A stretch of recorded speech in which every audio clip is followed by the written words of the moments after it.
मैं काशी की धरती से जितने भी दोस्त ऑनलाइन या ऑफलाइन जुड़े हुए हैं, सभी दोस्तों का स्नेह वंदन। तो दोस्तों आवे नित्य की भांति समय व्यर्थ ना करते हुए क्लास चालू होवे।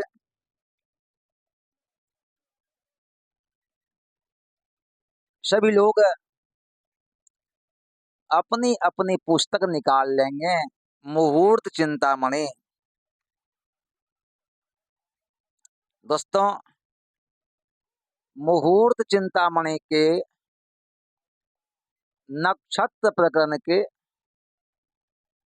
28वां एवं 29वां श्लोक देखिए। मुहूर्त चिंतामणि के नक्षत्र प्रकरण के 28वां एवं 29वां श्लोक देखिए। क्या कहते हैं? मूल द्विष मघाचर ध्रुव मृदु क्षिपेर विनायकम शनिम पापैर हीन बलैर विधौ जल लवे शुक्रे विधौ मांसले लगने देव गुरौ हल प्रभनम सस्तम नो सिंहे घटे करका करका जयन घटे तनु क्षय करम रिक्ताशु षष्ठ्याम तथा। दोस्तों, इनका अन्वय देखिए क्या कहते हैं, ये क्या लिखे हैं। मूल द्विष मघा चर ध्रुव मृदु क्षिप्रे नक्षत्रे अर्कम शनिम बिना पापे हीन बले विधौ जल लवे शुक्रे विधौ पांसले पुष्ट बले देवगुरौ लग्ने सति हल प्रवणम शस्तम भवति सिंहे घटे कर्का जयन घटे तनो रिक्ताशु तथा षष्ठ्याम हल प्रवणम क्षयकरम भवति। दोस्तों, सभी लोग देखेंगे बोर्ड की ओर। इनका कहना है मूल, विशाखा, मघा, चर नक्षत्र, ध्रुव नक्षत्र, मृदु संज्ञक नक्षत्र, क्षिप्र संज्ञक नक्षत्रों में शनि रवि को छोड़कर पाप ग्रह निर्बल हो। चंद्रमा जलचर राशि के नौमांश में हो। शुक्र चंद्र बली हो। लग्न में बृहस्पति हो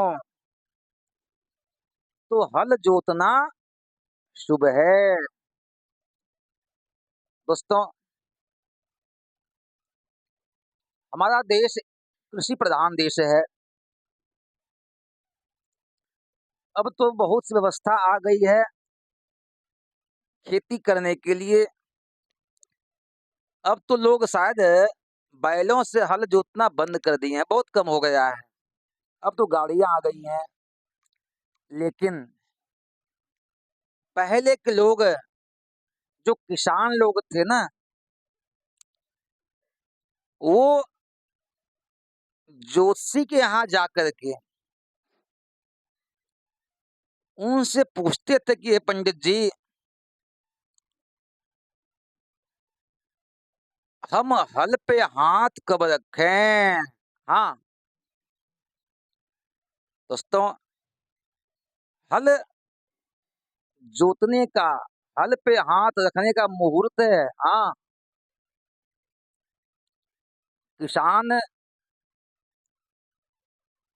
ये पूछते थे कि पंडित जी बताइए, मेरा बच्चा, मेरा बेटा हल पे हाथ कब रखेगा, किस मुहूर्त को हल पे हाथ रखेगा, किस मुहूर्त को खेत जोतेगा, कब हल चलाएगा।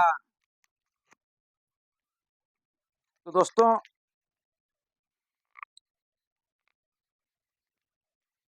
आप ये जानिए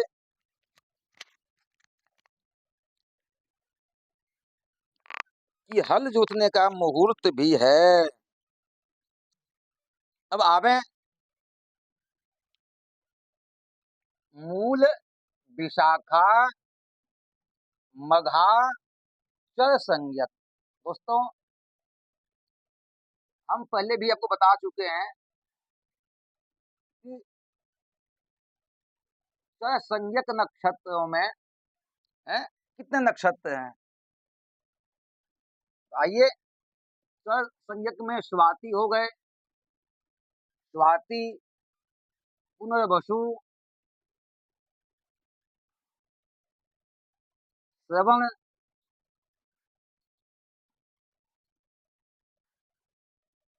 अनिष्ठा और शतभिषा। अनिष्ठा और शतभिषा, ये हो गया चर संज्ञक नक्षत्र। अब कहते हैं ध्रुव संज्ञक नक्षत्र। तो अब ये देखें ध्रुव संज्ञक नक्षत्र कौन कौन से हैं। इसमें रोहिणी है, उत्तरा फाल्गुनी, उत्तराखाढ़ा और उत्तरा भाद्रपद। यह जो है ये ध्रुव संज्ञक है। अब आए मृदु संज्ञक।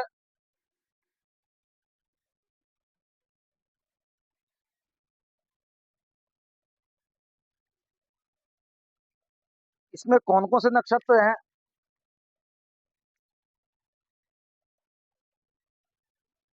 तो इसमें है मृगशिरा,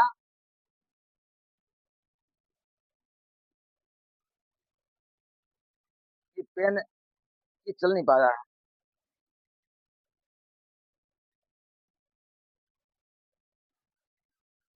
इसमें आ जाइए, इसमें हो गया मृगशिरा हो गया, और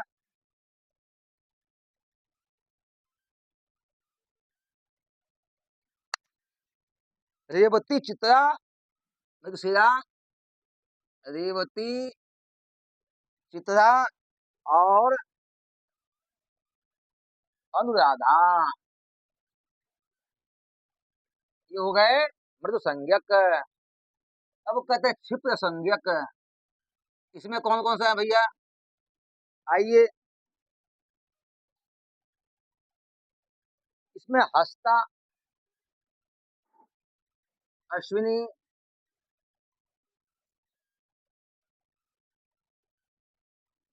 मुख्य और अभिजित।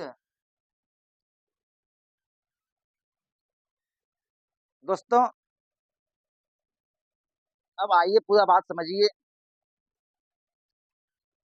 इनका कहना ये है कि मूल, विशाखा, मघा, स्वाति, पुनर्वसु, श्रवण, अनिष्ठा, शतभिषा, रोहिणी, उत्तरा फाल्गुनी, उत्तराखाढ़ा, उत्तरा भाद्रपद, मृगशिरा, रेवती, चित्रा, अनुराधा, हस्ता, अश्विनी, मुख्य और अभिजित, इन नक्षत्रों में और शनि रवि को छोड़ करके पाप ग्रह निर्बल अवस्था में हो, कमजोर अवस्था में हो, और चंद्रमा जलचर राशि के नवमांश में हो, शुक्र चंद्र बली हो, बृहस्पति लग्न में हो, तो ऐसी अवस्था में हल जोतना शुभ है। आगे बढ़िए। अब ये कहते हैं सिंह, कुंभ, कर्क, मेष, तुला लग्नों में तथा रिक्ता चौथ, चतुर्दशी और नवमी व षष्ठी तिथि में हल जोतना क्षय कारक है। अर्थात जो पहली बार हल पे हाथ रखने वाले हैं, इन अवस्था में, इन लगनों में, इन तिथियों में उन्हें हल नहीं जोतना चाहिए। दोस्तों समझ गए? अब आगे चलिए। अब 29वां श्लोक देखिए। एतेषु श्रुतिवारुणादिति विशाखा खोदुनी भौमं विना बीजोक्तिर्गता शुभा तो गुभतौ अष्टाग्निन्दो रामेन्दवः रामेन्द्वग्नियुगान्य सच्छुभकार्यौ युक्तौ हले कोज्जितात् भाद्रामाश्च नवाश्च भानुमुनिभिः प्रोक्तान्य ससन्ति च। भाई अब ये कहते हैं कि बीज कब बोना चाहिए, बीज कब बोना चाहिए। जैसे कि धान का पहले हम बीज बोते हैं, तब उसे कहीं और हम उसको रोपते हैं। तो बीज कब बोना चाहिए? तो ये कहते हैं कि जिन नक्षत्रों में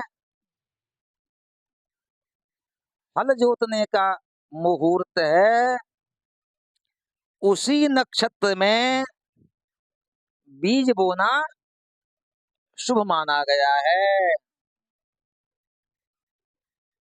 हाँ, श्रवण, शतभिषा, पुनर्वसु, विशाखा, इन नक्षत्रों को छोड़कर और मंगलवार को छोड़कर बीज बोना शुभ है। अब आइए, अब कहते हैं राहु के नक्षत्र से 8, 3, 1, 3, 1, 3, 1, 3, 4 इतने इतने नक्षत्र क्रम से बीज बोने में अशुभ और शुभ है। जैसे 8 अशुभ है तो 3 शुभ है, 1 अशुभ है 3 शुभ है, फिर 1 अशुभ है फिर 3 शुभ है। तो इन नक्षत्रों में बीज बोना शुभ है। आगे चलिए। कहते हैं कि जिस नक्षत्र में सूर्य हो, सूर्य जिस नक्षत्र में हो, उससे पहले नक्षत्र से 3, 8, 9, 8 इन नक्षत्रों को क्रम से मुनियों ने अशुभ और शुभ माना है। जैसे सूर्य नक्षत्र, जिस नक्षत्र में सूर्य हो, उस नक्षत्र से पहले नक्षत्र में 3 ये शुभ है, 8 अशुभ है, फिर 9 शुभ है, 8 अशुभ है। अर्थात बताए गए नक्षत्रों में ही बीज बोना चाहिए, बताए गए नक्षत्रों में ही हल जोतना चाहिए। और जिसको नहीं बताया गया, जिस नक्षत्र को नहीं कहा गया, उन नक्षत्रों में हल जोतना, बीज बोना अशुभ माना गया है। से दोस्तों, हल जोतने का मुहूर्त, बीज बोने का मुहूर्त, सबका अपना अपना मुहूर्त है। और जो काम शुभ मुहूर्त में होता है वह काम अच्छा होता है, जो काम अशुभ मुहूर्त में होता है वह काम अच्छा नहीं होता है। इसलिए काम तो मुहूर्त के हिसाब से ही करना चाहिए। तो दोस्तों, अब आप समझ गए होंगे, अगर यदि कहीं कुछ प्रॉब्लम हो, कहीं कुछ समझने में दिक्कत हो, तो हमें आप फ़ोन के माध्यम से, मैसेज के माध्यम से बताएँगे, फिर उसका हल किया जाएगा। अब क्लास यहीं संपन्न की जाती है, फिर कल शाम को हम मिलेंगे, फिर क्लास चलेगा, तब तक जय माता दी।